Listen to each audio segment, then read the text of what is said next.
The 2020 Mercedes-AMG GT R Roadster, driven review and impressions.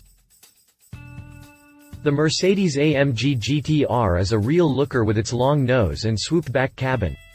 Just looking at it evokes all the feelings you'd expect from a precision-built, six-figure machine that bears both the AMG and Mercedes logo.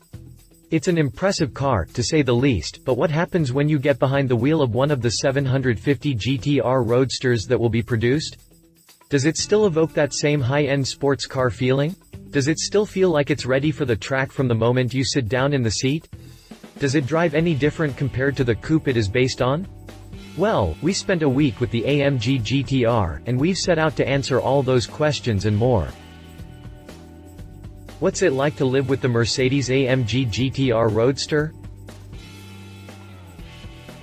The AMG GT R Coupe has the role of starring as Mercedes and AMG's flagship model, while the GT R Roadster is a limited production version without the roof. The transition from coupe to Roadster wasn't an easy one, but from the offset, AMG did everything just right. That overly long snout and rear-sitting cabin are indicative of the 4.0-liter V-8's position behind the rear axle, something that is emphasized even more in the Roadster as you feel the wind whip through at speed as you confidently and courageously conquer bends. The engine note is of specific importance here, but it's never too loud or annoying. When you're out and about, you'll definitely get some attention. After all, the AMG GT R Roadster is one of the most illustrious pieces of eye candy on the road. With all the power under the hood, you might find yourself both eager and anxious to give it the business every now and then, but you still have to be careful as the GT R Roadster can get away from you quite easy. That's just the nature of the beast. If you've never owned a car of this caliber, you'll probably find yourself overly observant and analytical of where you park, something that's understandable when you pay out a minimum of $190,000 for a sports car. This, my friends, is just the tip of the iceberg, though. The AMG GT R Roadster has a lot of good traits, but there are also some bad traits as well. Mercedes-AMG GT R Roadster powertrain and performance. The AMG GT R Roadster is powered by the same 4.0-liter V8 as the rest of the AMG GT lineup and, like the coupe it's derived from, it delivers 577 horsepower and 516 pound-feet of torque. This puts it on par with a lot of amazing sports cars out there, so throughout this review, we're going to compare it to the equally powerful but significantly less expensive Jaguar F-Type R Roadster and the more expensive but rear-engined Porsche 911 Turbo Cabriolet. This diversity is important, though, as the GT R Roadster really doesn't have a direct competitor if you look at every single aspect: price, power output, straight-line performance, availability, etc. While the competitors offer AWD, the GT R Roadster is offered in RWD, something that increases the fun factor but can also make it a little more challenging to drive. It also falls short in the fuel economy department, but we're not sure that's really an issue when it comes to a car like this. How fast is the Mercedes-AMG GT R Roadster? According to Mercedes, the AMG GT R Roadster can blast to 60 miles per hour in as little as 3.5 seconds and will reach a top speed of 197 miles per hour if you push it to the limit. That's the same sprint time you'll get in the GT R Coupe and just 1 mile per hour slower in terms of top speed. How fast can the Mercedes-AMG GT R Roadster get to 60 miles per hour? The Mercedes-AMG GT R Roadster can hit 60 miles per hour in as little as 3.5 seconds. Two of its main competitors, the Jaguar F-Type R convertible and the Porsche 911 Turbo Cabriolet, can make the same sprint in 3.5 seconds and 3.0 seconds, respectively. We're still waiting on the 992 Gen 911 Turbo Cabrio to make it to dealers, so there's a good chance it will be just a tad bit faster when that happens. It should be noted that during our week with the AMG GT R Roadster, we were able to meet the 3.5-second sprint time on a regular basis and, every now and then, we were able to get to 60 miles per hour in 3.4 seconds. What is the Mercedes-AMG GT R's top speed? The Mercedes-AMG GT R Roadster tops out at 197 miles per hour if you give it the business for long enough. In comparison, the Jaguar F-Type R convertible will fall short in the long run at 186 miles per hour, while the Porsche 911 Turbo Cabriolet beats it at 198 miles per hour. We suspect that the 992 Gen 911 Turbo Cabrio could push its top speed to 200 miles per hour, so you can consider it the hands-down winner for both sprint performance and top speed performance. What kind of fuel economy does the AMG GT R Roadster get? Unfortunately, the AMG GT R Roadster, while good at many things, doesn't excel at being fuel efficient, with ratings coming in at 15 mpg in the city, 20 mpg on the highway, and 17 mpg combined. It actually performs worse in this regard than bother the F-Type R convertible and the 911 Turbo Cabriolet, the latter of which beats out the GT R by 3 or 4 mpg in every type of driving scenario. What is the Mercedes-AMG GT R Roadster like to drive? The AMG GT R Roadster is a real blast to drive. On the offset, it's comfortable, sporty, and with the top down, you really feel like royalty. Put the pedal to the floor, and you'll zip to 60 miles per hour in 3.5 seconds or faster. We managed to do it in 3.4 a couple of times, and the engine never really feels like it's starving for injection as you effortlessly cruise past the speed limit. This type of performance, however, comes at a cost. For those of you that are inexperienced with performance cars or aren't familiar with RWD, might find the GT R Roadster to evoke a small sense of anxiety. I wouldn't go so far as to say it suffers from Mustang syndrome, but if you're not paying attention or overthink something, the rear end will get away from you in a heartbeat. With that said, however, I don't want to scare you too much. The standard Michelin Pilot Sport 2 tires are impressively grippy and do cling to the pavement quite well. The 7-speed DCT, no manual transmission here, is one of the fastest shifting transmissions on the market today. The shifts, even under heavy throttle, feel instantaneous, and there's never a real feeling of sluggishness between shifts.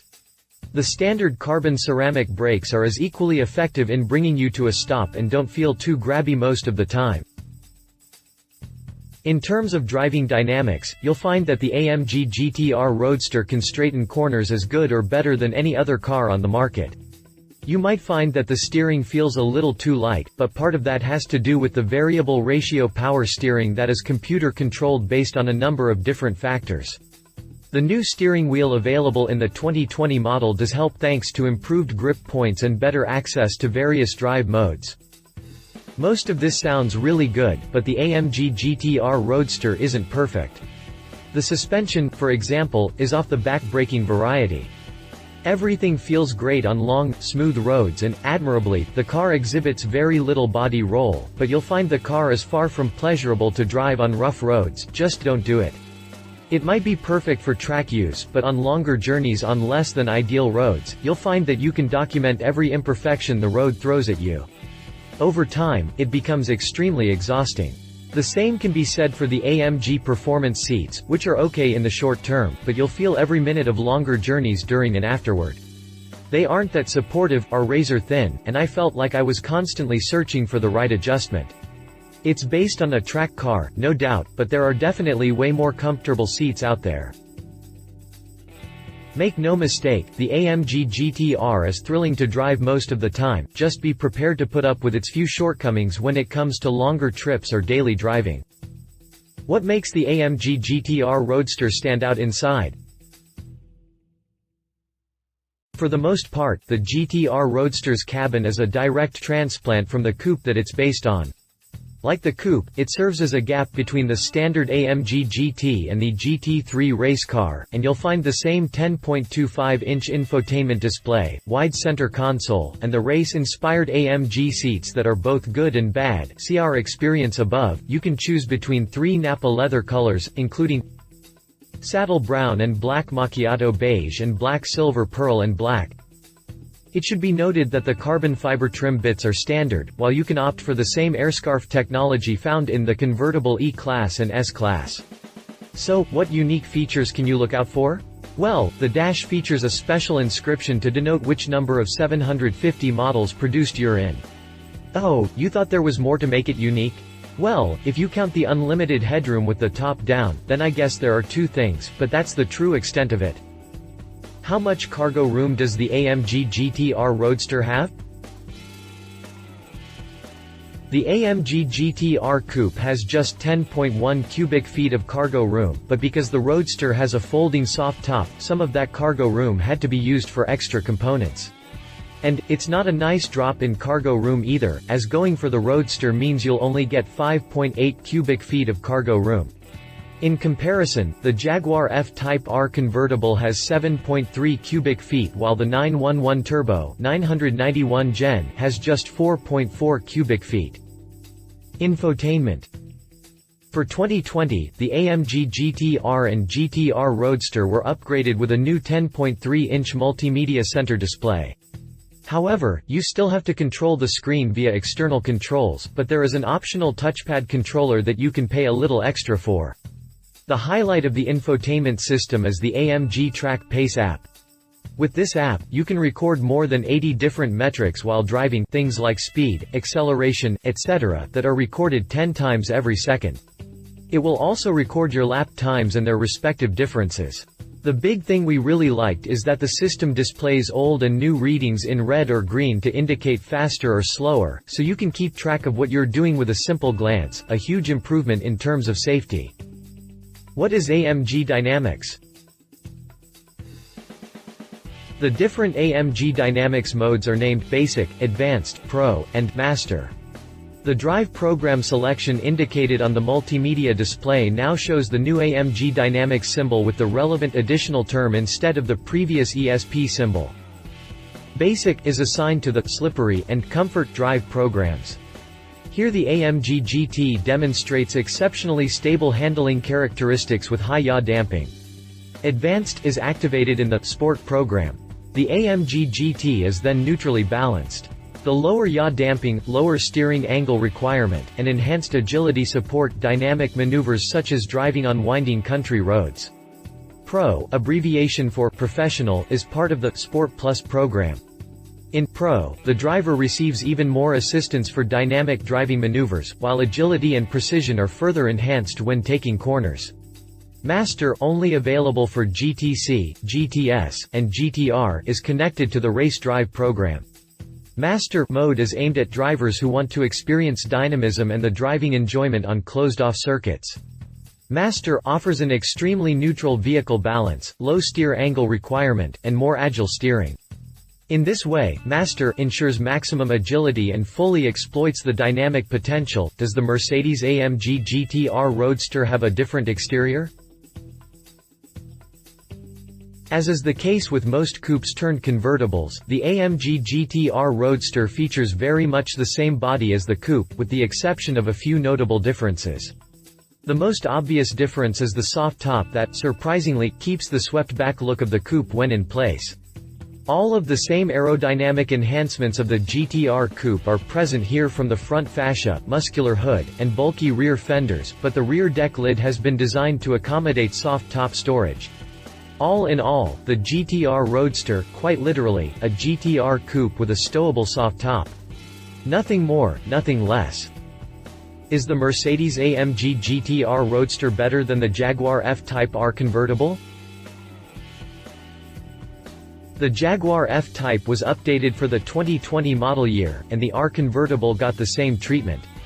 The exterior design is enhanced by thin, sleek headlights, a wider, lower grille, sizable front splitter, and blacked-out trim around the corner intakes. Like most cars in this segment, the side profile is identical below the beltline, but the F-Type R convertible stands out thanks to the unique and elevated design of the rear quarter panels. Because of these, it almost has a supercar-like look in the rear in that the rear deck is actually below the muscular rear quarters. The rear end is largely the same too, and now has the sleeker taillights and dominating rear diffuser with a quad exhaust setup. However, due to the nature of the convertible, the F-Type has a different profile compared to the coupe. With the roof raised, it does look a lot like the coupe, but with the roof down, it looks somewhat awkward. The interior is quite sporty, though, and the inboard technology does allow for configurable dynamics. Maybe not to the extent as that of the AMG GT R, though. The seats in the F-Type R are much more comfortable than the GT R, but this also isn't meant to be a track car, so it's definitely more suitable for longer distances. Under the hood sits a 5.0-liter that's good for 575 horsepower, 2 less than the GT R, and an equal torque rating of 516 pound-feet. The kicker here is that the F-Type R is friendlier to drive, and you experience far less of a chance of losing control thanks to the AWD system. This system enables the F-Type R convertible to run to 60 miles per hour in 3.5 seconds, equal to the GT R, but it falls short in top speed at 186 miles per hour, 11 miles per hour short of its competitor. The real kicker is that for nearly identical performance outside of top speed, of course, is that the F-Type R convertible has an MSRP of $105,900, nearly $84,000 less than the GT R Roadster's $189,750 MSRP. Read our full review on the 2021 Jaguar F-Type. Is the Mercedes-AMG GT R Roadster better than the Porsche 911 Turbo Cabriolet? The Porsche 911 is the epitome of German sports cars, and the 911 Turbo kicks that up a notch. And, if you want the open-air feeling, the 911 Turbo convertible will scratch that itch and then some. In terms of appearance, it's a real looker. Thanks to the unique design of the 911, none of the iconic look is lost when it is transformed into a convertible. The front has that slightly evolved and still always iconic look with the round headlights and wide open-air intakes, while the side profile looks almost like a convertible VW Beetle that's been stretched out a bit. The rear end is iconic Porsche through and through. You get the indented rear fascia, thin taillights with a connecting light bar, and the "look at me" rear spoiler with a high-mount brake light. Exactly the opposite of the Jaguar F-Type, the rear deck, or in this case, the engine cover, rises far above the rear quarters and almost sits as high as the seat headrest in the middle. The technology inside is largely on point with the GT R Roadster, while the seats are far more comfortable. As far as performance goes, the 911 Turbo convertible is on point. The 3.8-liter flat 6 is good for 580 horsepower and 516 pound-feet of torque, again, very similar to the AMG GT R. However, the 911 Turbo convertible is nearly 100 pounds lighter and is able to get to 60 miles per hour in just 3 seconds flat. Add in the fact that its top speed is 198 miles per hour to 1 mile per hour higher than the AMG GT R, and it feels like the 911 Turbo convertible is the better buy, right? It's certainly more comfortable, more iconic, and faster. But there's one big caveat: it has an MSRP of $203,000 to $14,000 more than the AMG GT R and just a hair short of $100,000 more than the F-Type R convertible. Read our full review on the 2019 Porsche 911 Turbo Cabriolet. If you liked this video, please share your thoughts in the comments below and don't forget to hit the subscribe button.